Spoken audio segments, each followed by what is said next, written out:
Премьер-министр Мухаммедкалый Абылгазиевдин төрагалыгында өкмөттүн фискалдык жана инвестициялык саясат кеңешинин кезектеги жыйыны өттү. Өкмөт башчы Кыргыз Республикасынын президенти Сооронбай Жээнбековдун үстүбүздөгү жылдын ноябрында донордук коомчулук менен болгон жолугушуусунда тийиштүү чечимдерди кабыл алууну сооздуктуруу жана ашыкча бюрократиялык башаламандыктар боюнча белгилүү бир эскертүүлөр айтылганын эске салды. Жыйындын жүрүшүндө Үч Коргон ГЭСин капиталдык реконструкциялоого, Ысык көл облусунун тазалоо курулуштарын модернизациялоого, суу ресурстарынын климаттык өзгөрүүсүнө жана табигый кырсыктарга туруктуулугун жогорулатууга, ошондой эле Камбар-Ата ГЭС-2 иштетүүнүн коопсуздугун жогорулатууга багытталган бир катар инвестициялык долбоорлор каралды. Тиешелүү багыттар боюнча өлкөнүн тармактык министрликтеринин жана ведомстволордун жетекчилери маалымат беришти.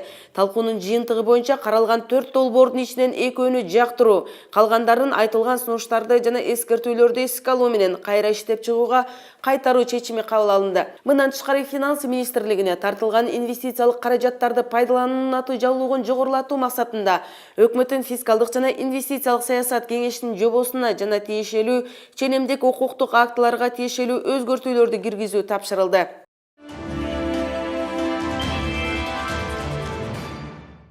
Премьер-министр Мухаммедкалый Абылгазиев Катар мамлекетинин Кыргыз Республикасындагы атайын жана толук ыйгарым укуктуу элчиси Абдылла Ахмед Аль-Сулайти менен жолугушту.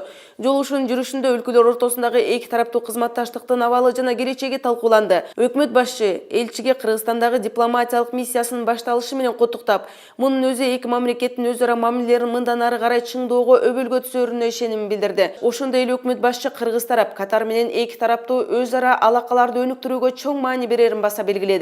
Жолугушууда элчи жакын арада Катар кайрымдуулук фонду тарабынан бир нече ири долбоорлор ишке ашырыларын, анын бири Бишкек шаарындагы онкологиялык балдар ооруканасы тийиштүү жабдуулар менен камсыздаларын маалымдады. Мындан тышкары тараптар Кыргызстандын жарандар үчүн визасыз режимин, ошондой эле өлкөлөр ортосунда түз аба каттамдарын киргизүү мүмкүндүгүн талкуулашты. Премьер-министрдин ата мекендик экономиканын тармактарында Катар инвестицияларынын көлөмүн өстүрүүгө жана өлкөлөр ортосунда соода-экономикалык көрсөткүчтөрдү жакшыртууга шарт түзөрүн билдирди. Ошондой эле өкмөт башчы өлкөдө ишкерликти каржылоо үчүн Кыргыз-Катар инвестициялык фондун түзүү мүмкүндүгүн карап чыгууну сунуштады. Премьер-министр Мухаммедкалый Абылгазиев Кыргыз Республикасындагы Агахан өнүктүрүү тармагынын өкүлчүлүгүнүн башчысы Шамс Касимлах менен жолугушту.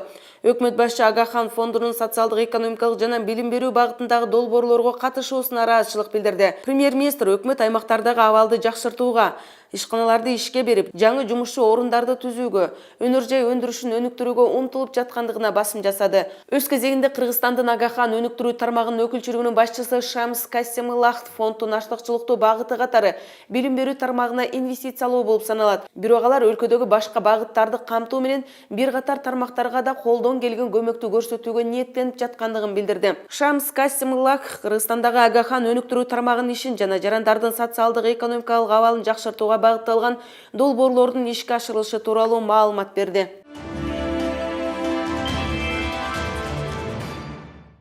Премьер-министр Мухаммедкалый Абылгазиев Кыргыз Республикасынын Финансы министрлигинин эмгек жамаатына жаңы министр Бактыгүл Жээнбаеваны тааныштырды. Өкмөт башчы аталган министрликтин иши чоң күч аракетти талап кылаарын белгилеп, жаңы министр Бактыгүл Жээнбаеванын ишине ийгиликтерди каалады.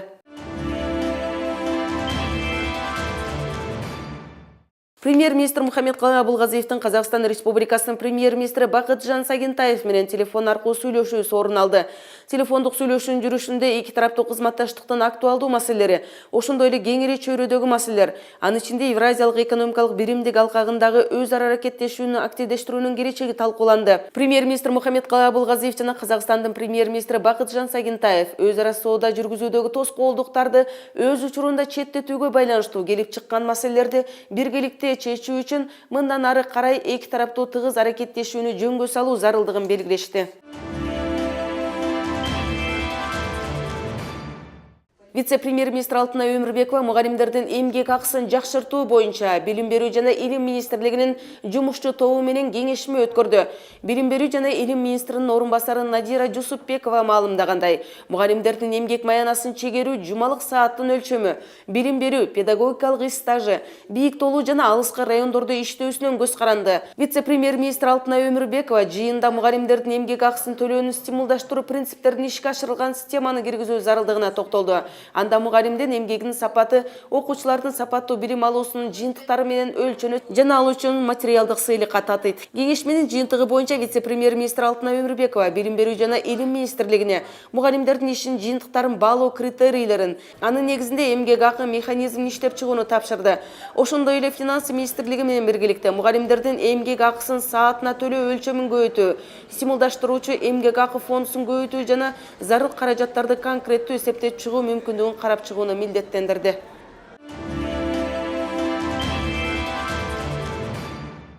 Вице-премьер-министр Жеңиш Разаковдун төрагалыгы астында Кыргыз Республикасынын сот адилеттүүлүгүнүн өркүндөтүү боюнча чаралардын алкагында кабыл алынган ченемдик укуктук актыларды ишке ашыруу боюнча координациялык кеңештин кезектеги жыйыны өттү. Жыйындын жүрүшүндө өлкөдө жүргүзүлүп жаткан соттук укуктук реформалардын алкагында кабыл алынган жаңы кодекстердин жана мыйзамдардын 2019 жылдын 1-январынан тарта күчүнө кирүүсүнө байланыштуу актуалдуу маселелер талкууланды. Анын ичинде келерки жылы кылмыштардын жана жоруктардын бирдиктүү реестрин, ошондой эле бузуулардын бирдиктүү реестрин киргизүүгө байланыштуу маселелер каралды. Аталган багытта башкы прокуратура жана Ички иштер министрлиги тарабынан тийиштүү программалык камсыздоонун бет ачары сунушталып, мамлекеттик органдардын аймактык бөлүктөрүнүн техникалык жабдуу жөнүндө маалымат берилди. Кеңешменин соңунда координациялык кеңештин төрагасы вице-премьер-министр Жеңиш Разаков өлкөдө жүргүзүлүп жаткан соттук укуктук реформанын алкагында кабыл алынган жаңы кодекстердин жана мыйзамдардын күчүнө кирүүсүнө аз убакыт калганын белгилеп, буга байланыштуу бардык даярдык иш-чаралар белгиленген мөөнөттө аяктоону тапшырды.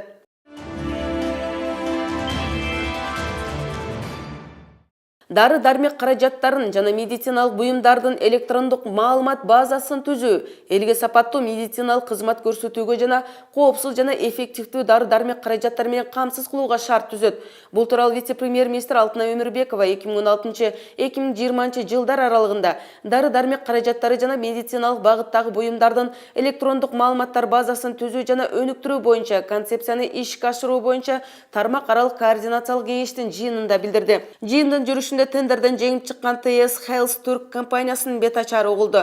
Анда улуттук маалыматтар базасын түзүүнүн 2 этабын ишке ашыруу, дары-дармек каражаттарын сатып алуунун электрондук модулун ишке киргизүү жана фармацевтикалык системаны көзөмөлдөө каралган. Алтынай Өмүрбекова белгилегендей, мындай системанын ишке киргизилиши менен өлкөдөгү дары-дармек каражаттарын ташып жеткирүүчүлөрдү көзөмөлгө алууга, өндүрүп чыгаруудан тартып керектөөгө, импорттоого чейин дары-дармек каражаттарын жеткирүүдө ар бир таңгакты көзөмөлгө алууга мүмкүнчүлүк түзүлөт. Эң негизгиси жашоодо зарыл болгон дары-дармектерге баа төмөндөйт. Туркиянын тажрыйбасы боюнча аталган системаны ишке киргизүү менен дары-дармектерге болгон баалар 30-дан 40%га чейин төмөндөтүүгө шарт түзүлгөн. Ошондой эле жыйында саламаттыкты сактоо тутумунда электрондук кызматтарды ишке киргизүү маселелери боюнча ведомство аралык жумушчу топтун, анын ичинде калкты электрондук каттоо жана электрондук медициналык картаны киргизүү иштеринин жыйынтыктары каралды. Аны менен катар бардык саламаттыкты сактоо уюмдарында баштапкы медициналык санитардык жардам көрсөткөн электрондук каттоону ишке киргизүү пландалууда. Бул бирдиктүү электрондук медициналык картаны түзүү, дарыгерге кабыл алууга жазылуу жана дарыгерди үйгө чакыруу сыяктуу кызматтарды электрондук түргө өткөрүүгө шарт түзөт. Бул өз кезегинде бейтаптардын убактысын үнөмдөйт. Кийинки баскычта бардык күндүзгү дарылоо бөлүмдөрүндө адамдын бирдиктүү саламаттык паспортун киргизүү менен бейтаптардын электрондук дарт баянын киргизүү каралган. Жыйындын соңунда саламаттыкты сактоо министрлигине электрондук маалыматтар базасын ишке киргизүүнү алдыга жылдыруу, ошондой эле дары-дармектерди өндүрүүчүнөн керектөөчүгө чейин көзөмөлдөө боюнча бир катар ченемдик укуктук актыларды даярдоо тапшырмасы берилди. Жыйынтыгында Алтынай Өмүрбекова бардык кызыктар тараптарды электрондук маалыматтар базасын иштеп чыгууга жана ишке киргизүүгө активдүү катышууга жана саламаттыкты сактоо министрлигине караштуу электрондук саламаттыкты сактоо борборунун мамлекеттик ишкана катары кайра түзүү боюнча сунуштарды берүүгө чакырды. Гидрометеорологиялык кызматтын иши экономиканын негизги секторларынын өзгөлтүксүз иштөөсүнө жана шаарлар менен аймактардын жашоосун камсыздоого түздөн-түз таасирин тийгизет. Бул тууралуу вице-премьер-министр Алтынай Өмүрбекова Кыргыз гидрометтин өркүндөтүү, жетишкен прогресс жана болочокко шарт түзүү аталышындагы конференцияда билдирди. Конференциянын жүрүшүндө Борбордук Азиядагы гидрометеорологиялык кызматты өркүндөтүү, регионалдык долбоордун аткарылышынын алкагында гидрометеорологиялык кызматты модернизациялоонун жыйынтыгында жетишилген ийгиликтер талкууланды. Вице-премьер-министр баса белгилегендей, Кыргыз Гидромет табигый кырсыктардын алдын алуу жана экологиялык абалды иликтөөдө маанилүү ролду ойнойт. Долбоордун алкагында гидрологиялык байкоо тармагынын абалы олуттуу жакшыргандыгын билдиргим келет. Биздин өлкө үчүн маанилүү болгон суулардын көлөмүнө мониторинг жүргүзүү боюнча автоматташтырылган технологиялар орнотулду. Мануалдык суу тосмолору менен жабдылып, кар көчкүлөрдү түшүрүү учурунда Кыргыз Гидромет кызматкерлеринин өмүрүнүн коопсуздугун камсыз кылуу каралган. 2017-2018 жылдары кыш мезгилинде кар көчкүсүн божомолдоо жана алдын алуу 94% түзгөн деп билдирди вице-премьер-министр. Буга катар Алтынай Өмүрбекова климаттын ааламдык өзгөрүүсү, жаратылыш кырсыктарынын жана экологиялык көйгөйлөрдүн санынын өсүүсү шартында алдын ала болжолдоо жана мониторингтөө кызматынын үзгүлтүксүз өнүктүрүүнүн маанилүүлүгүн белгиледи. Вице-премьер-министр Кыргыз Республикасынын өкмөтүнүн атынан Кыргызстандын эл аралык өнөктөштөрүнө жаратылыш кырсыктарынын тобокелдигин кыскартуу жаатында көрсөтүп жаткан колдоосуна жана кошуп жаткан салымдарына ыраазычылык билдирди.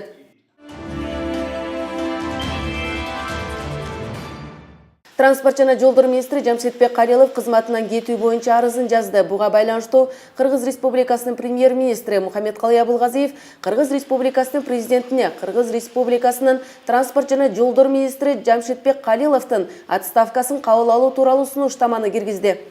Ушундай нерсенин болуп кетерин алдын ала ушул чараларды көрбөгөндүгү байланыштуу бир адамдын кылган ушундай мыйзамсыз иши жалпы ушул транспорт жана жолдор министрлигиндеги өздөрүнүн эмгеги менен чын дили менен иштеп келген адамдардын баардыгына көз сыйып алып калганына байланыштуу ушу мен өзүмдүн коллективимден кечирим сурайм.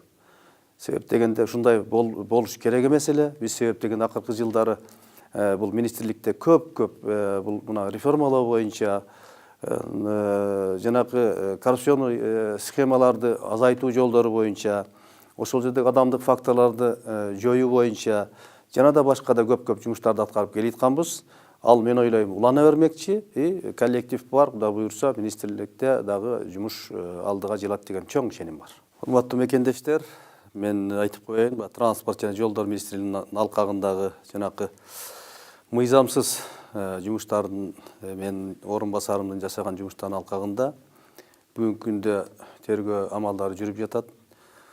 Мен азыр ушул тергөө амалдары жүрүп жатканда ар кандай чуулгандуу мен адресиме, өкмөттүн башчысынын адресине ушундай ар кандай негизсиз күнөөлөр тагылгандыгына байланыштуу бүгүн мен өзүм чечтим.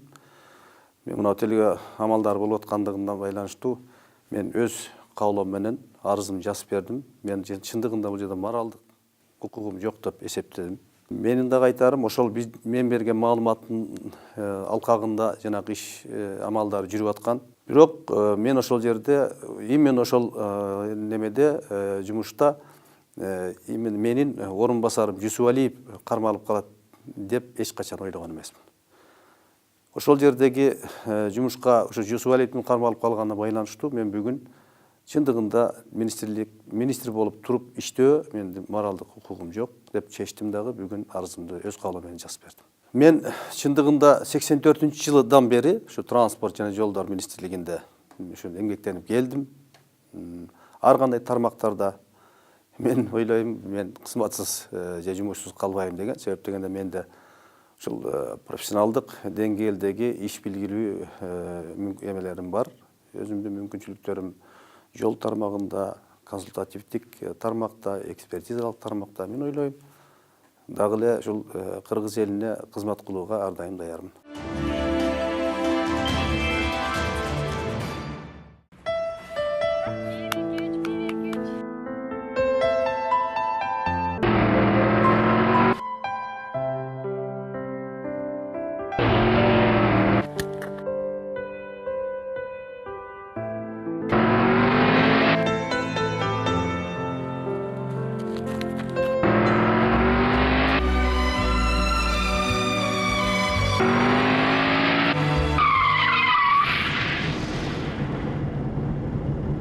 Он тоже хочет жить.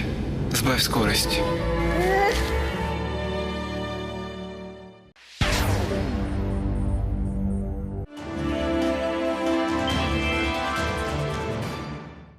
Өкмөт коопсуз шаар долбоорун ишке ашырууну колго алып, биринчи этапты баштоо планынын долбоорун иштеп чыкты. Ага ылайык Бишкек шаарынын эң негизги чоң көчөлөрү менен кошо 38 көчөнүн кесилишине, өлкөнүн эри транспорттук жолдорунда Бишкек-Ош, Бишкек-Торугарт, Бишкек-Манас аэропорту, Бишкек-Чалдыбар жана Бишкек-Кордай унаа жолдорундагы ылдамдык режимин бузуу фактыларын аныктоочу стационардык аппараттык комплекстер жайгаштырылат. Учурда программалык аппараттарды орнотуучу жайларды иликтөө иштери жыйынтыкталууда. Буга уда долбоорду ишке ашыруучу жалданма компания тарабынан Бишкек шаарындагы объектилердин топографиялык сүрөттөрү, инженердик коммуникацияларга кошулуунун техникалык шарттары алынды. Бул багытта жүргүзүлүп жаткан аракеттер өкмөт башчысы Мухаммедкалый Абылгазиевдин төрагалыгы астында өткөн кеңешмеде кароого алынды. Биз жаңы жылга чейин жооп беришибиз керек дегенбиз. Азыр эми бүгүнкү жыйналышыбызда биз билели. Чоң жолдордун кайсы жерлеринде ушу камералар турат. Качан баштайбыз? Биздин оюбуз боюнча жаңы жылга чейин камера коюлушу башталыш керек деп айтканбыз. Ошол талап эмне болуп атат? Аткарылып атабы, аткарылган жокпу? Бул эми бул чоң проект 10 жылдан бери болбой аткан проект. Ушундай сөзсүз түрдө туура эмес түшүнүктөр болот. Конкуренттердин өзлөрүнүн, атаандаштардын өзлөрүнүн ойлору болот. Бирок ошентсе да биз азыр бир жыйынтыкка келе атабыз деген ойдобуз. Учурда белгиленген графикке ылайык 25 декабрда алгачкы жабдууларды алып келүү пландаштырылууда. Андан соң 2019 жылдын 25 январынан тарта тесттик эксплуатациялоону баштоо. Ал эми 10 февралга карата өнөр жай форматында ишке киргизүү пландаштырылууда. Контрактка Вега компаниясы менен кол коюлгандан кийин толугу менен графикке кол коюлду. График бекитилген азыркы убакта. Азыркы убакта подрядчик тиешелүү госоргандар менен документация боюнча иштер жүрүп атат. Андан кийин айтып кетсек, 25 декабрдан баштап керектүү оборудование келиш керек Кыргызстанга. Андан кийин 25 январдан баштап график боюнча толугу менен орнотулуш керек. Темир конструкциялар менен кошу. И 10 февралдан баштап промышленный форматта иштеп башташ керек. Маалыматтык технологиялар комитетинин башчысы ырастагандай, бүгүнкү күнү 189 орнотуучу жайы жана 40 көчмө аппараттык программалык комплекс аныкталды. Айрыкча бул тилкилер жол кырсыктары көп катталган жерлерде аныкталган. Экинчи этапты ишке ашыруу үчүн техника экономикалык негиздеменин долбоорун даярдоо иши жүрүүдө. Бакыт Шаршембиев өкмөт башчы тарабынан коопсуз шаар долбоорун ишке ашырууну тездетүү боюнча коюлган милдет графикке ылайык кечиктирилбестен аткарыла тургандыгына басым жасады. Биринчи этап боюнча 38 жолдун кезилиши камтылыш керек камера менен. Шаардын ичинде ылдамдыгы боюнча комплекстер, стационардык комплекстер 4 комплекс камтылыш керек. Андан кийин 48 стационардык ылдамдыгы боюнча комплекстер биздин Чүй областы боюнча Бишкек-Чалдыбар трассасында, Бишкек-Аэропорт-Манас трассасында, Бишкек Пост Акжол, Бишкек-Торугарт трассасында. Андан кийин 20 передвижной комплекс деп коет, ошолда келиш керек, биринчи этап менен өтөт. Жыйында премьер-министр Мухаммедкалый Абылгазиев шаардык жана республикалык унаа жолдордогу ылдамдык чектерде жана кесилиштерде аппараттык программалык комплекстерди жайгаштыруу маселеси боюнча бирдиктүү макулдашылган пикирдин жоктугун сынга алды. Экинчи этап боюнча айтып кетсек, азыркы убакта жумушчу топ техникалык, экономикалык негиздемени уже азыркы убакта бүтүп атат. Техникалык тапшырма боюнча да жумуштар жүрүп атат. Жалпы 230 аппараттык комплекстер толугу менен экинчи этап менен камсыздалыш керек Кыргызстан боюнча. Ал ичиндеги ошо Бишкек шаары бар, Ош шаары, Жалал Абад шаары толугу 7 область боюнча коюлуш керек. Ошол боюнча да жумуштар жүрүп атат. Жылдын аягына чейин бүтүргөнгө аракет кылып атабыз. Өкмөт башчы ошондой эле тутумду ишке берүүгө чейин долбоорду ишке киргизүү үчүн зарыл болгон бардык тийиштүү укуктук ченемдик актылардын кабыл алынышын камсыздоону талап кылды. Ошондой эле бардык кызыктар тараптарынын катышуусу менен акча каражаттарын бөлүштүрүү схемасын жана эсептерди даярдоо маселесин так дыккат иштеп чыгууну милдеттендирди. Жарандар жол коопсуздугун камсыздоо боюнча киргизилип жаткан жаңы тутум тууралуу маалымдар болуш үчүн өлкө боюнча кеңири маалыматтык түшүндүрүү иштерин жүргүзүү зарылдыгын белгиледи. Ошондой эле өкмөт башчы долбоордун экинчи этабын ишке ашырууга жергиликтүү өз алдынча башкаруу органдары да активдүү тартыларын баса белгиледи.